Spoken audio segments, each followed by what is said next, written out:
I'm here in Medjugorje and I'm with, what's your name? My name is Barb Birchmeyer. And where are you from? I am from Chesaning, Michigan, USA. USA. And first time here? Yes, And how is the experience for you being now here in Medjugorje? it has been amazing. More than I could have hoped for. Yeah. Staying with the family is very special. Mm-hmm. And then today, we didn't know, we thought it wasn't going to rain. Mm-hmm. And we're walking and all of a sudden the rain came down and I just kept going. I thought the group was ahead of me and they weren't, but I just kept going up the hill and saying the rosary and slipping and sliding and thinking as the rain came down that Mary was just telling me she is just washing all of our sins away, is how I felt walking up saying the rosary. And I got up there and halfway up, it quit raining for a little bit and then it started again. And it's just beautiful. I mean, to think that's where Our Lady has stood. And I actually got some orange all over. I put my hands down in the water and in the puddles and I took a stone. I don't know if I'm not supposed to do that, but I took a little stone with me. Mm-hmm. And then it's just been, I heard her say, we have to forgive. And I do have someone in my heart that I've been having a hard time forgiving. And I know that's what she told me, that standing up there in the rain that I need to forgive. Mm-hmm. And so that's what I'm going to do. I have to forgive. I see it already on your face. You're clear, you're shining. Yep. And I crawled down there in the rain. And, oh, man, growing up, I grew up on a farm, right? Yeah. And very stony ground. We always pick stones, but I rode horses a lot. Yeah. And all of a sudden I thought the horses would come sidestep down this hill. Mm-hmm. So I started sidestepping down the hill and it was good. And I made it down and found our group there in the chapel. The chapel over there is just beautiful as well. It's the Christ, like it's like Oasis of Oasis, beautiful. Beautiful, you liked it? Yeah. I mean, Jesus's toenails, everything. It's like, so sat there for a while and thanked Jesus that I was able to go up and visit his mother and come back down. And you have always been Catholic, or one time? All my life. I thank the Lord every day the family I was born in. And where I was born, in the middle of Michigan, very rural, German Catholics. German Catholic. My grandpa, when in 1920, when they didn't have any money, our church started in 1879 by Germans that had came over. And they built this, the church had burnt down. They built this amazing church. That's got so much German heritage in. The windows, stained glass windows, came from Germany. They're estimated at $250,000 a piece. Wow. They came over in 1920. And, the Lord put me there and put me in this beautiful family filled with faith. So I'm very blessed. And what would you tell people for what is the beauty of the Catholic faith for you then? The Eucharist. The Eucharist. Why? And because Jesus did that for us, and we can have Jesus every day if we want. And the next thing, and my mother was a convert. She was a convert? To Protestant?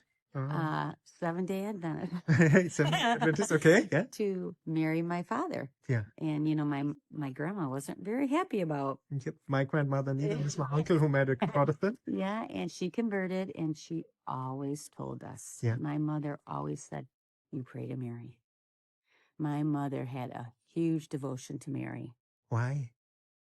What did she say? That we were blessed. She was our mother. Yeah. And we always prayed to Mary. For intercession for her son. That's for our Protestant friends. Yeah. She's not a goddess. Yes. She's interceding like a good mother. Like a good mother. She always, when you couldn't go to sleep at night, you just pray to Mary. You just pray to Mary. She always told us that. Just pray to Mary. And what happened to you doing praying to Mary? What are the results of that? I've been so blessed. Yeah. In which way? Well, I found in high school my husband, love of my life. We were both great, married, lived 5 miles apart, and we were married young. He was 20. I turned 21 on our honeymoon. We were blessed with 5 beautiful children. I have 18 grandchildren. Wow. They all live close to me. Mm-hmm. I'm on our Centennial Farm. Mm-hmm. That's, over 100 years in our family. Mm-hmm.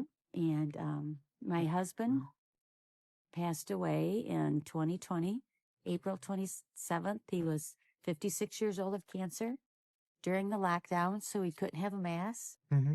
because in Michigan they closed everything. It was awful. Mm. Churches, the governor was very, very strict. Yeah. And so we couldn't have a funeral. But my cousin, who's a priest, met us at the cemetery, and it was he had a very peaceful, beautiful, my kids, we were all there with him. Mm-hmm. And, Mary's carried me through it. I see it. It's amazing. And what would you tell people who have a loss like that? You can pray You about have it. to lean in, just lean into Jesus. Yeah. Just, The way, the truth, and life. yeah, just pray the rosary. And there's so many people that have, I'm in this beautiful place where I live. My husband built me a new house before he died, on our farm. And I have so many blessings. And there's people looking war torn or that don't have the faith. I've been blessed. And my dad, Mm-hmm. who was a widow, my mother was 68 when she died, Yeah. and he lived with me for 8 years. And he always told my husband and I that the time I have on this earth without my wife, Bonnie, is minutes compared to what I'm going to have in eternity. Uh-huh. So that's what I think. This time on earth I have without my husband is minutes compared to what we'll have in eternity. Together again, Yeah. Wow, this is for me impressive. I lost my brother, my sister, my mother, like over the years. Yeah. And I've lost both of my parents, and my oldest brother right now has aggressive frontal lobe dementia. He's 68 and can't walk or anything anymore. He doesn't know me, and I hope the Lord calls him home soon. Wow. Wow, I'm impressed, because I go through that period. It's can be tough. It is. And I get where I feel sorry for myself and I get, say, the Divine Mercy Chaplet. My dad was very devout, Divine Mercy. Why that? Yeah. He was very devout. He went to Poland to visit St. John Paul and St. Faustina about 10 weeks before he died. Wow.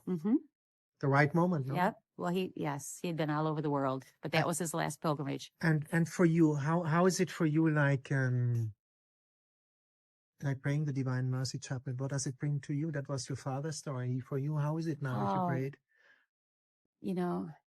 Is have mercy on us and on the whole world, for the sake of a sorrowful passion. I just, that part, the blood and water gush forth. And it's so true. And I, every morning I read from St. Faustina's daily diary. Yeah. I get it every day. And, Jesus told her that we need to start, praying, and we don't understand his mercy. And, and I think he came to her, in Poland at a very important time. Yeah. And just like these here apparitions, what drew me here was in 1981 when they started. I was their age, I was 17, so they're like my age. And I'm thinking, what if Mary would have came to me when I was in high school? Like, it's amazing, though. You think about that. So, yeah. And when you heard the first time about Medjugorje, what did you think? Did you directly believe it, or what the heck is that? When I think just through you. Oh, I know why. I think maybe on Relevant Radio they were talking about Medjugorje. They were talking about Marian apparitions. I remember as a kid watching the original Fatima movie. And I believe that. And so I started digging in. And a friend of mine in my lay ministry class 2 years ago in June, she was coming here, and she had asked me if I wanted to go. And they were staying with one of the cousins of the apparition visionaries. And my kids asked me, not right now, Mom. It's kind of, the war just started. And so I said no, but it was on my bucket list. And last September, I went to an pilgrimage in Italy, Eucharistic Miracle. And Father Ken was on the trip with us, and he was on our bus. And he had gave us all the pamphlet that he was coming in March. And I thought, small group. And I thought, I'm doing it. Doing it. Yep. And you were excited being here. Oh, yes. Yep. And what would you tell people, in Medjugorje, confession is very important. Yes. People are scared to go 20 years, 30 years, they come here. It's scary. And what would you tell them? Why not to be scared about confession? What is the beauty for you about confession? I didn't always go as much as I should have. And a lot of times at Easter and Christmas, we would have communal. So you could come into church and we had this little prayer service, and then he gave you a minute and he said, okay, you're all done. Bless you. And you walk out. Well, that was easy, and 2 years ago, I went to Our Lady of Champion. It's in Wisconsin. Yeah. It's the only approved apparition site in the United States. Wow. We've listened to it. Maybe go there if you are close. Oh, it's phenomenal. Why? Our Lady protected this one little square, not even acre, where she had told them to put the church and to teach the children from a huge fire. And everybody that was in that church lived, and everybody else around died. There's just, everything was burnt. It was an infernal fire. It was unbelievable. So I visited there, and they had confessions going, and I really, probably for the first time in a long time, I went in, sat in the old type of booth where you pull the screen, and I just told them what my struggle sometimes being angry because my husband died, and some other things, and I walked out and I just sat there and cried because it just felt so good. So I've done much better since then. Yeah, I can believe, because we can all, it's human, we get angry. Why me? Why do you take my husband? Why my brother? Feeling a little sorry for myself, That's the human reaction, But you also made the experience that I said at Christmas, what is this all about? Why did you take my brother? God loves this frank talk. Yeah.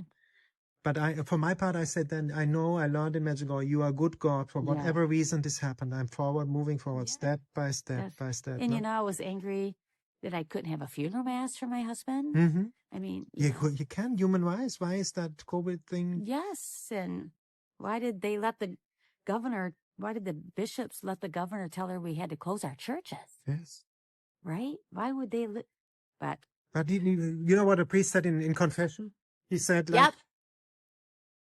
the priest told me in confession, Tom, don't judge. The job of God. You enjoy life. That's right. That's what he said. No, actually, the one priest told me, he said, if you want, we'll do a mass right now for you, for your husband. And I said, well, it's been a year. It's, a little late now, but, he'd offered that. So that was wonderful. That's beautiful, isn't it? It was beautiful. And at the end, what would you tell people? Why come to Medjugorje one time? Well, I don't know if it's for everybody, but I know, gosh, listening to those men, the testimonies of the young men yesterday at Cenacolo community. Oh my gosh, that was amazing. It's amazing, and we say that's for the community. If you have like people addicted in your family, go to that community. I have one of my good friends from high school. His younger brother is lots of struggles, and man, I'd like to get him. Cenacolo community. Yeah, check it out on the internet. Addiction Cenacolo community. Yes, it's beautiful. But I think if you really feel like you need to get that closeness and you really want to immerse yourself, this is the place to go. The place. And it looks like, I can see it in your eyes, you have a personal relationship with God. If somebody's looking for that, what would you tell them? How can you find that relationship? Well, pray. Pray the rosary. Pray the rosary. And read the Bible. I mean, the Bible's very clear. I mean, up until 1600, there was one church. Yeah. Right? Yeah.